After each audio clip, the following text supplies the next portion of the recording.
तीन मछली। एक नदी के किनारे उसी नदी से जुड़ा एक बड़ा जलाशय था। जलाशय में पानी गहरा होता है, इसलिए उसमें काई तथा मछलियों का प्रिय भोजन जलीय सूक्ष्म पौधे उगते हैं।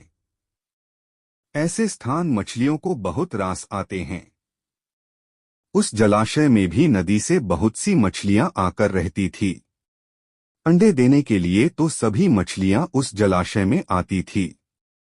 वह जलाशय लंबी घास व झाड़ियों द्वारा घिरा होने के कारण आसानी से नजर नहीं आता था। उसी में तीन मछलियों का झुंड रहता था। उनके स्वभाव भिन्न थे। अन्ना संकट आने के लक्षण मिलते ही संकट टालने का उपाय करने में विश्वास रखती थी। प्रत्यु कहती थी कि संकट आने पर ही उससे बचने का यत्न करो। यद्दी का सोचना था कि संकट को टालने या उससे बचने की बात बेकार है, करने कराने से कुछ नहीं होता, जो किस्मत में लिखा है वह होकर रहेगा। एक दिन शाम को मछुआरे नदी में मछलियां पकड़कर घर जा रहे थे। बहुत कम मछलियां उनके जालों में फंसी थी। आंख उनके चेहरे उदास थे। तभी उन्हें झाड़ियों के ऊपर मछलीखोर पक्षियों का झुंड जाता दिखाई दिया। सबकी चोंच में मछलियां दबी थी। वे चौंके। एक ने अनुमान लगाया, दोस्तों, लगता है झाड़ियों के पीछे नदी से जुड़ा जलाशय है जहां इतनी सारी मछलियां पल रही हैं। मछुआरे पुलकित होकर झाड़ियों में से होकर जलाशय के तट पर आ निकले और ललचाई नजर से मछलियों को देखने लगे। एक मछुआरा बोला, आहा, इस जलाशय में तो मछलियां भरी पड़ी हैं। आज तक हमें इसका पता ही नहीं लगा। यहाँ हमें ढेर सारी मछलियां मिलेंगी, दूसरा बोला। तीसरे ने कहा, आज तो शाम घिरने वाली हैं। कल सुबह ही आकर यहाँ जाल डालेंगे। इस प्रकार मछुआरे दूसरे दिन का कार्यक्रम तय करके चले गए। तीनों मछलियों ने मछुआरे की बात सुन ली थी। अन्ना मछली ने कहा, साथियों, तुमने मछुआरे की बात सुन ली। अब हमारा यहाँ रहना खतरे से खाली नहीं है। खतरे की सूचना हमें मिल गई है। समय रहते अपनी जान बचाने का उपाय करना चाहिए। मैं तो अभी ही इस जलाशय को छोड़कर नहर के रास्ते नदी में जा रही हूँ। उसके बाद मछुआरे सुबह आए, जाल फेंके मेरी बला से। तब तक मैं तो बहुत दूर अटखेलियां कर रही होंगी। प्रत्यु मछली बोली, तुम्हें जाना है तो जाओ, मैं तो नहीं आ रही। अभी खतरा आया कहाँ है जो इतना घबराने की जरूरत है। हो सकता है संकट आए ही न। उन मछुआरों का यहाँ आने का कार्यक्रम रद्द हो सकता है रात को उनके जाल चूहे कुतर जाएं, हो सकता है उनकी बस्ती में आग लग जाए। भूचाल आकर उनके गांव को नष्ट कर सकता है, या रात को मूसलाधार वर्षा आ सकती है और बाढ़ में उनका गांव बह सकता है।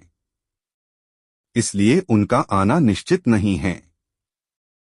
जब वह आएंगे तब की तब सोचेंगे। हो सकता है मैं उनके जाल में ही न फंसूं। यद्दी ने अपनी भाग्यवादी बात कही, भागने से कुछ नहीं होने का। मछुआरों को आना है तो वह आएंगे। हमें जाल में फंसना है तो हम फंसेंगे।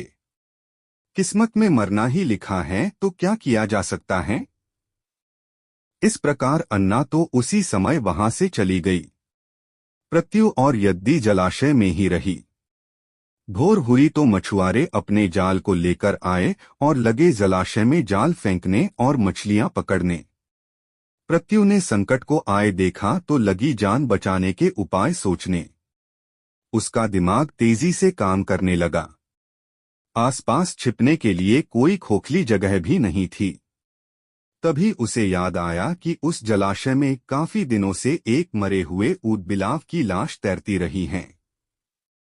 वह उसके बचाव के काम आ सकती हैं। जल्दी ही उसे वह लाश मिल गई। लाश सड़ने लगी थी। प्रत्यु लाश के पेट में घुस गई और सड़ती लाश की सड़ांध अपने ऊपर लपेटकर बाहर निकली। कुछ ही देर में मछुआरे के जाल में प्रत्यु फंस गई। मछुआरे ने अपना जाल खींचा और मछलियों को किनारे पर जाल से उलट दिया। बाकी मछलियां तो तड़पने लगीं, परंतु प्रत्यु दम साधकर मरी हुई मछली की तरह पड़ी रही। मछुआरे को सड़ांध का भभका लगा तो मछलियों को देखने लगा। उसने निश्चल पड़ी प्रत्यु को उठाया और सूंघा, यह तो कई दिनों की मरी मछली हैं, सड़ चुकी हैं। ऐसे बड़बड़ाकर बुरा सा मुंह बनाकर उस मछुआरे ने प्रत्यु को जलाशय में फेंक दिया। प्रत्यु अपनी बुद्धि का प्रयोग कर संकट से बच निकलने में सफल हो गई थी। पानी में गिरते ही उसने गोता लगाया और सुरक्षित गहराई में पहुंचकर जान की खैर मनाई। यद्दी भी दूसरे मछुआरे के जाल में फंस गई थी और एक टोकरे में डाल दी गई थी। भाग्य के भरोसे बैठी रहने वाली यद्दी ने उसी टोकरी में अन्य मछलियों की तरह तड़प-तड़प कर प्राण त्याग दिए। सीख, भाग्य भी उन्हीं का साथ देता है जो कर्म में विश्वास रखते हैं और कर्म को प्रधान मानते हैं। भाग्य के भरोसे हाथ पर हाथ रखकर बैठे रहने वाले का विनाश निश्चित है।